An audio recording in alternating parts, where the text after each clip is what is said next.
देख रहे हैं Satyavarta TV news. Satyavarta TV news में आपका स्वागत है। आइए नजर डालते हैं आज के मुख्य समाचारों पर। अखंड हरिनाम सोहला में चौथे दिन कालिया के कीर्तन का ग्रामस्थों ने लिया लाभ। बता दें, वड़पे गांव में हनुमान मंदिर वर्धापन दिन के अवसर पर अखंड हरिनाम सोहला का आयोजन किया गया, जो 4 दिनों तक चला। चौथे दिन हरिभक्त परायण श्री गणेश जी महाराज ने कालिया का कीर्तन किया, जिसे सरपंच प्रेमनाथ वडोलकर, माजी सरपंच अनंता पाटिल, माजी उप सरपंच मोतीराम पाटिल, तंटा मुक्त अध्यक्ष सुनील पाटिल, माजी सरपंच विजय पाटिल के साथ भारी संख्या में ग्रामस्थ मंडल व महिला मंडल की महिलाओं ने काला के कीर्तन का लाभ लिया। तो वहीं महाप्रसाद भंडारे का भी सभी लोगों ने लाभ लिया। आइए देखते हैं काले का कीर्तन किस तरह किया गया इस खबर में।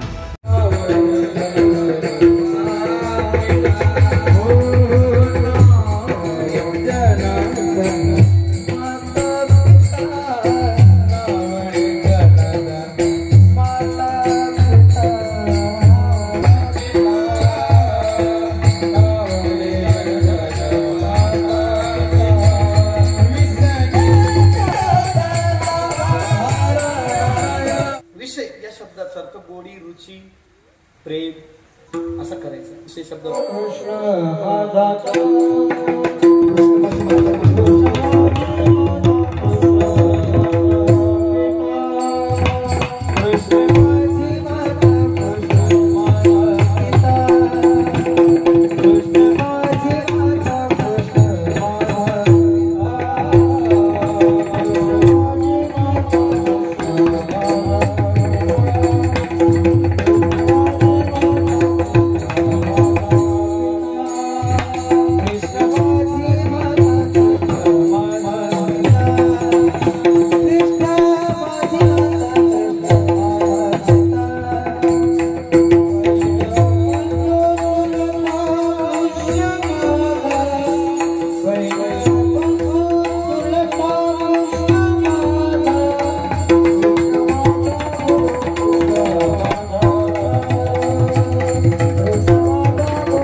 मला रडवण्याचा मंत्र इथून टाकता येतो, पण रडणं बंद करण्याचा मंत्र जवळ आणावं लागतं.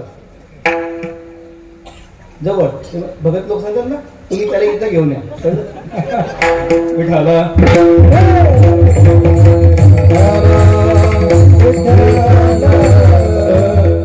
तुला तिथून कळतं, इथं कशाला घेऊन या. तिथून कळतं तुला काय पीडा येते. बाबा को सब कुछ पता होता है. बाबाला घरी जेवायला देतात, हेच नशीब समजा. देवाने जो काला केला त्याचं चिंतन सांगतो. सगळ्यांनी शिदोऱ्या आणल्या होत्या, त्या शिदोऱ्यात देवाने आपली शिदोरी टाकली, कारण सगळ्यांच्या शिदोरीत काहीतरी दोष होता. देवाची शिदोरी निर्दोष आहे. निर्दोष ही समम ब्रह्म तस्मात ब्रह्मणीति स्थिता. ब्रह्म निर्दोष आहे म्हणून त्याची शिदोरी निर्दोष आहे, त्याचं प्रेम निर्दोष आहे, त्याचं सगळंच निर्दोष आहे. त्याच्या कुठल्याही कृतीमध्ये आपल्याला केसभर चूक काढता येत नाही. आणि आपल्या कुठल्याही कृतीमध्ये बघा, हा आपली कुठली कृती लोक आपल्याला पोट दाखवणार. तुम्ही कसं येईल. आम्ही शाळेत होतो, धडा होता गाढवाचा. ऐकावं तरी काय, आज गाढवच यायला लागलं काय माहिती. ऐकावे तरी कोणाची. बाप लेक गाढव घेऊन चालले बाजारातून. बाप बसला तरी लोक ओरडायला लागले, मुलगा बसला तरी ओरडायला लागले, रिकामा ठेवलं तरी ओरडायला लागले, दोघं बसले तरी ओरडायला लागले, दोघांनी मध्ये लाकूड टाकून पाय बांधून खांद्यावर घेतलं तरी ओरडायला लागले, गाढव मेलं तरी ओरडायला लागले. कळलं तर बरोबर. आता बाप लेक गाढव की लोक गाढव हा प्रश्न आहे. विनोद सोडून द्या, जग बोलणारच आहे, जगाच्या नादी लागू नका. आपला एक निश्चय ठेवा की नाही, माझं सर्वस्व परमात्मा आहे. माझे आई वडील, माझे गुरुजी, माझं परमात्मा, यापैकी कोणाच्या ठिकाणी भगवंताची प्रतिमा, भगवंताचं स्वरूप मानून त्यांची सेवा करा. घडेल ती सेवा करा, घडेल ती सेवा करा. आई बापाने तुमचे पाहिजे तेवढे लाड केले.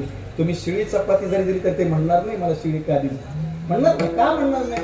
काय त्याच्याकडे त्यांना माहिती आहे माझ्या लेकराची परिस्थिती काय, तो काय कमवतो, काय खेळील, काय त्याच्या पोराला देईल, मला देतो ना, मला एक शब्द बोलतो तरी माझं पोट भरतंय, आई वडिलांना एक शब्द बोललं तरी पोट भरेल, तसं देवाशी पण एक शब्द बोल. अजून थोडं पुढे सांगू की परवा कथेत सांगितलं पुण्याच्या की तुम्ही दररोज मंदिरात जा, एकदा नाही दोनदा जा आणि फक्त देवासमोर उभं राहा, एक शब्द बोलू नका, घंटी वाजू नका, हात जोडून फक्त उभं राहा, एकच मिनिट उभं राहा, एक प्रदक्षिणा करा, निघून या, एक वर्षभर मौन उभं राहा, नुसतं देवळात जायचं, बोलायचं नाही, देवाकडे पाहायचा, देवाच्या नजरेशी नजर मिळवायची, ती पण प्रेमाने, आपल्या नजरेतलं प्रेम त्याला दिसलं पाहिजे आणि त्याच्या नजरेतली करुणा आपल्याला मिळवायची हा विश्वास, एवढंच पहा. एक वर्षात एकदा तरी तो बोलेल, काय रे वर्ष झाले दररोज 2 वेळा येतोस, काहीच बोलत नाहीस, काहीच मागत नाहीस, काहीतरी माग, असं स्वप्नात जरी बोलला तर तुमचा बेडा पार, मुक्त झाला, तुम्हाला दुसरं काही करायची गरज नाही, तुम्हाला काय करायची गरज नाही. कशाला काशी जातो रे बाबा, कशाला पंढरी बाबा, कशाला पंढरी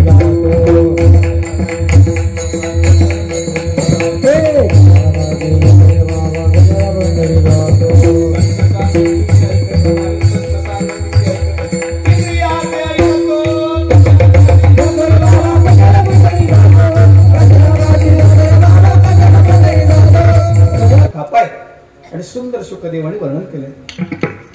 बिभ्रदवेणु जठरपटयो शृंगवेत्रे कक्षे वामी पाणो मस्तकवलंक फलान्यंगुलीश तिष्ठन्मध्ये स्वपनि सुरदो हासरन्नर्व विश्वई स्वर्गे लोके मिषति बुभुजे यज्ञमुद्बालकी गोपाल कृष्ण भगवान की सद्गुरुनाथ भगवान की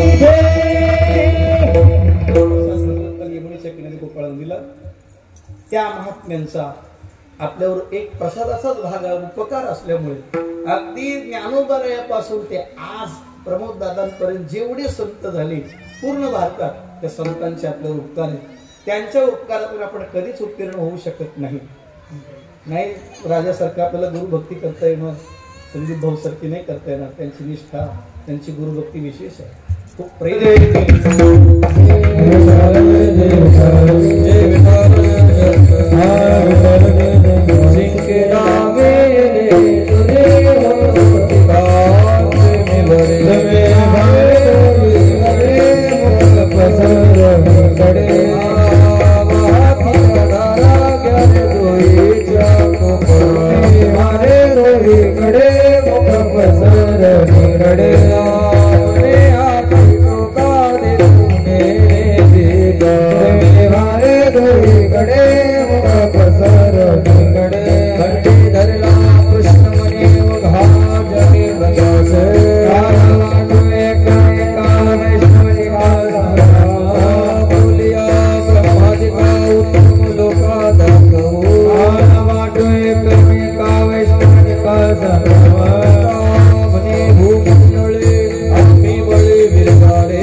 जो आनंद आपल्याला उपभोगायला भेटला नाही, तो आनंद यावर्षी ग्रामस्थांना आणि आम्हास्ता उपभोगायला भेटला.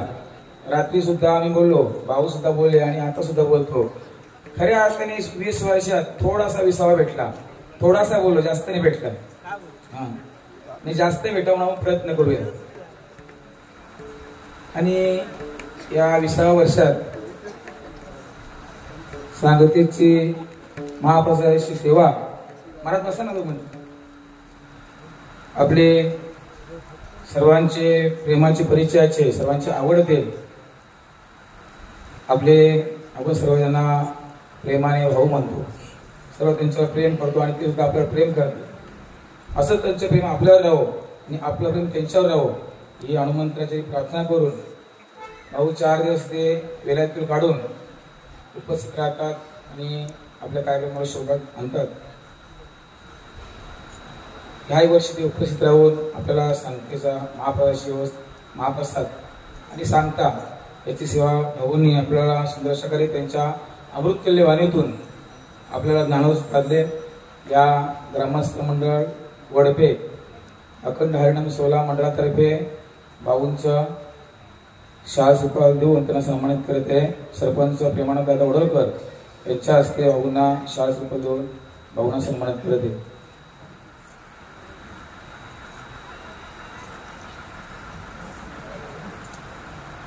तरी गोरदार विठ्ठल श्री ज्ञानदेव तुकाराम पंढरीनाथ भगवान की जय. माऊली ज्ञानेश्वर महाराज की जय. तसेच या गावातील ज्येष्ठ कार्यकर्ते आपले आनंददादा पाटील यांच्याकडून सुद्धा भाऊंचा शासपूर्ण सत्कार करण्यात येते.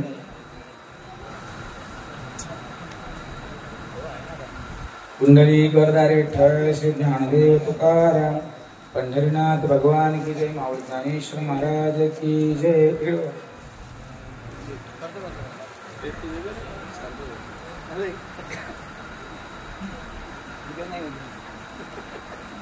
कुंडली गोरदार विठ्ठल श्री ज्ञानदेव तुकाराम पंढरीनाथ भगवान की जय. माऊली ज्ञानेश्वर महाराज की जय. तसेच या सर्व कलाकार मंडळीचे सौजन्य. इसी तरह सबसे पहले खबरों को देखने के लिए हमारे चैनल को सब्सक्राइब करें, लाइक करें, शेयर करें. धन्यवाद.